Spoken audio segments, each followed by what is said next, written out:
आज की सबसे बड़ी खबर इस्लामाबाद में देखें बल्कि पूरे पाकिस्तान में देखें तो सबसे बड़ी खबर यही है कि साबिक ISI chief lieutenant general retired Faiz Hamid के खिलाफ पाक फौज की जो अदालत होती है फील्ड कोर्ट मार्शल, वहां पर बाकायदा तौर पर उनको गिरफ्तार करके उनके खिलाफ जो कोर्ट मार्शल की कार्रवाई है उसका आगाज कर दिया गया है। अब उस अदालत के अंदर कोर्ट मार्शल की कार्रवाई का क्या फैसला होता है वो तो वक्त बताएगा। लेकिन इस केस के कौन से केस में और किस वजह से जनरल रिटायर्ड फैज हमीद को जो गिरफ्तार किया गया मैं आपको वो बताऊंगा। सबसे पहले इनके खिलाफ जो कार्रवाई का आगाज हुआ था वो हुआ था 2018 में, जब एक निजी हाउसिंग सोसाइटी के जो ओनर थे या उनकी मैनेजमेंट थी उनकी जानिब से सुप्रीम कोर्ट में एक ह्यूमन राइट्स केस यानी कि ह्यूमन राइट्स के अंदर एक दरख्वास्त दी गई थी जिसका नंबर है 82928-2018। उसके अंदर उनके खिलाफ जो है सबसे पहले ये शिकायत आई थी कि जनरल रिटायर्ड फैज हमीद ने अपने ओहदे और इख्तियारात का नाजायज इस्तेमाल करते हुए उस निजी हाउसिंग सोसाइटी का जो सामान है उनके दफ्तर पर छापा लगवा कर वहां से सारा सामान उनका उठा लिया था, वहां से उनके तलाई जेवरात हैं वो वहां से उठा लिए थे। तो वो केस जो है उस वक्त के जो चीफ जस्टिस थे, जब उस वक्त जिनका नाम था मियां साकिब निसार नाम है, उन्होंने उस वक्त अपनी रिटायरमेंट से चंद दिन पहले इस ह्यूमन राइट्स केस के अंदर जनरल रिटायर्ड फैज हमीद को क्लियर कर दिया गया था। लेकिन बाद में जब चीफ जस्टिस काजी फायज ईसा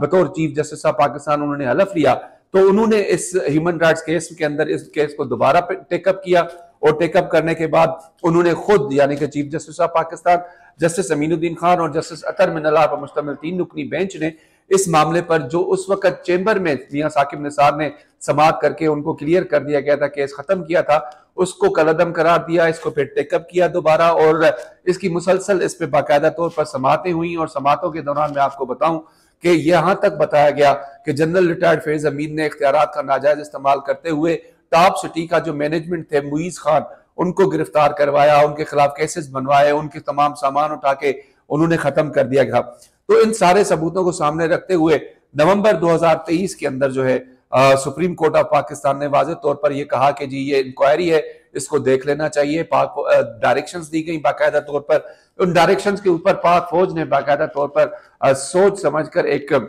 जो अकॉर्डिंग टू लॉ एक इंक्वायरी बिठाई और इंक्वायरी जो थी वो अप्रैल 2024 में बैठी और उन्होंने अपना काम मुकम्मल करने के बाद जो है अपनी रिपोर्ट जमा कराई और कहा कि इस सारे अमल के अंदर जो है जनरल रिटायर्ड फैज हमीद के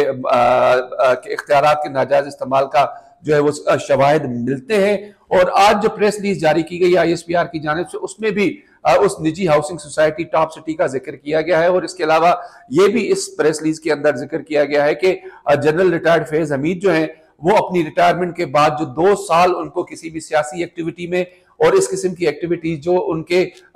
जो 2 साल का जो एक पीरियड होता है उसमें कहीं भी उन्होंने अपने आप को शामिल नहीं करना होता, वो भी उनको शवाहिद मिले हैं। उसके अंदर ये मौजूद है कि उनके हवाले से भी रिटायरमेंट के हवाले से भी कुछ ऐसी चीजें सामने आई हैं। तो उन तमाम सबूतों को सामने रखते हुए जनरल रिटायर्ड फैज हमीद के खिलाफ कोर्ट मार्शल की कार्रवाई जो है फौजी अदालत के अंदर वो शुरू कर दी गई है। और इस वक्त इस प्रेस रिलीज में यह भी बताया गया कि उनको बाकायदा तौर पर गिरफ्तार करके रखा गया है। और तीसरी चीज मैं आपको बताऊं कि जो फील्ड कोर्ट मार्शल का तरीकाकार होता है वो इस तरह से कि फौज में फील्ड जनरल कोर्ट मार्शल का तरीकाकार जो है वो 3 हिस्सों पर मुश्तमिल होता है। एक होता है जुर्म साबित होने की सूरत में उस अफसर के रैंक की मुनासबत से एक मजाज अथॉरिटी जो है वो इंक्वायरी करती है, उसका इंक्वायरी करके फैसला करती है। उसके बाद वो फैसला करती है कि इनके जो पर्क्स हैं प्रिविलेजेस हैं क्या वापस लेने चाहिए नहीं लेने चाहिए। और दूसरा होता है कि जो समरी ऑफ एविडेंस यानी कि अकॉर्डिंग टू लॉ अगर किसी भी फौजी अफसर के हवाले से इस किस्म की कार्रवाई शुरू की जाती है तो बाकायदा तौर पर उनके एविडेंस इकट्ठे किए जाते हैं, उनके ऊपर बाकायदा उसकी जांच पड़ताल की जाती है। फिर उसके बाद तीसरी चीज ये सामने आती है कि इन दोनों प्रोसेस मुकम्मल होने के बाद जो बाकायदा सजा दी जाती है। अब सजा किस नौयत की होती है वो तो जाहिर है फील्ड कोर्ट मार्शल जो है अदालत है फौज की वो उसका फैसला करती है। इसके अलावा मैं आपको ये भी बताऊं कि पाकिस्तान में इस वक्त जो साबिक आईएसआई चीफ हैं असद दुरानी, उनको भी एक किताब लिखने के ऊपर जो है सजा दी गई थी, उनके खिलाफ एक्शन लिया गया था पाक फौज की जानिब से, उनके पर्क्स प्रिविलेजेस उनके रैंक्स वगैरह उनसे वापस ले लिए गए थे। तो ये एक बहुत बड़ी आज की खबर है कि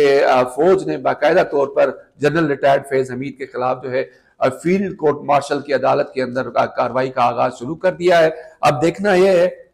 कि ये अदालत जो है कब और क्या फैसला करती है।